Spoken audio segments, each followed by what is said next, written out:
আচ্ছা, তুমি এখানে গজল বলতে এসেছো, তোমার আব্বু আম্মু এখানে এসেছে কি? আমার আব্বা কাছে গেছে। ও তকবির দিয়ে ওর গলা ধরে গিয়েছে, বুঝতে পারছো? তাহলে কত জোশে দিয়েছে চিন্তা করো, এ আল্লাহর জন্য তকবির দিয়েছে, তাই তো নাকি? হ্যাঁ, আচ্ছা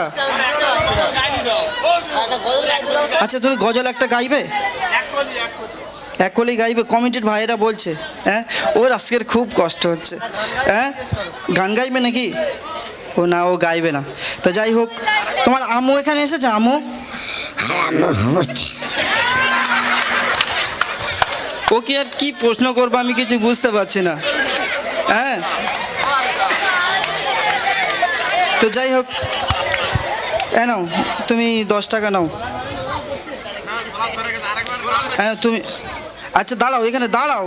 তুমি কোথায় যাচ্ছ? তোমার কি সুন্দর দেখতে, একদম বিউটিফুল। হ্যাঁ, চাই না। তো যাই হোক, দুজনকে 10 টাকা করে 20 টাকা দিলাম, কি করবে? আমি খাবার খাবো।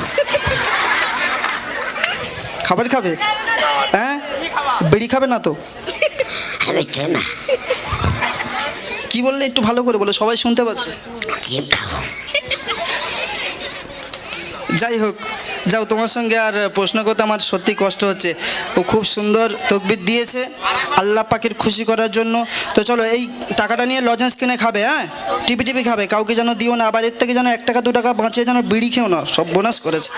হ্যাঁ, আর একবার তকবির দাও, না রাই তাকবীর, আল্লাহু আকবার। মাশাআল্লাহ। যাও, দুজন মিলে গিয়ে বসো।